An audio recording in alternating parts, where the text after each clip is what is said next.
On Facebook, YouTube, whatever. Oh, it's going. Alright, here for your viewing pleasure, you have a 1963, a 1964, and a 1965 Massey Ferguson Executive. You're not going to see very many of these lined up like this. So I'm going to tell you the differences between each year and call it quits. This is a 1963. There's some changes, or it's the first year, so there's a lot of odd things about it.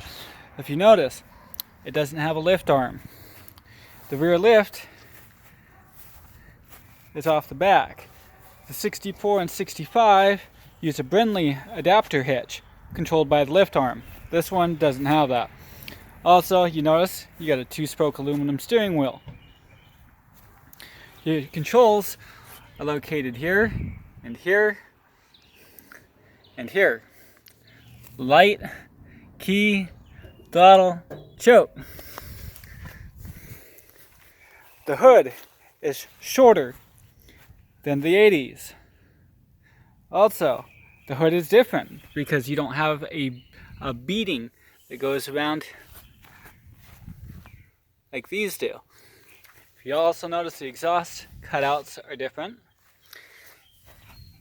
And the headlights have bolts where the 64 and 65 doesn't.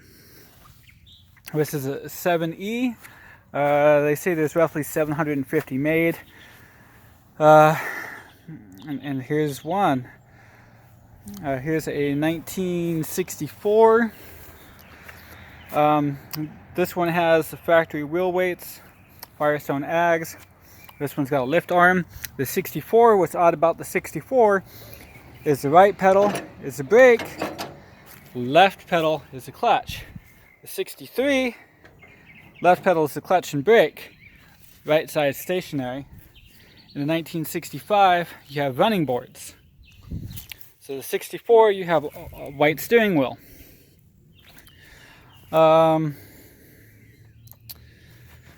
Let's see, it's an 80, so you got 8 horsepower engine.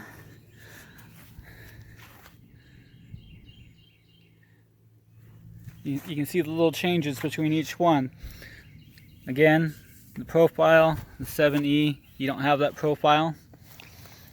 65, you notice you got running boards, black steering wheel, and again, the lift arm, and the controls are different. Clutch pedal is different, parking brake is different, and 65 was the last year for the Executive. 64 and 63 have a parking brake located at the back of the tractor. That's pretty much it.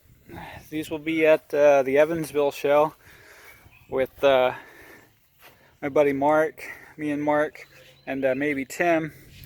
We'll have all 3 of our tractors set up. There's a Porter, Rototiller branded Porter. It's here. It's going to get restored eventually. There's a Cub 123. This Ford 80, 1970 1450 Jake, 1980 something. Jake 12 horse hydro, foot controlled hydro. Got a John Deere 100. You got a white Town and Country 1970. This is the 10. It's going to get complete restoration. Here is a Cub Cadet Original with headlights, hydraulic lift, fenders, rear PTO, creeper, 1962 Jacobson 100, Lawn Master, another Jake, an Alice, a white 114, a couple of engines, and a lot of engines.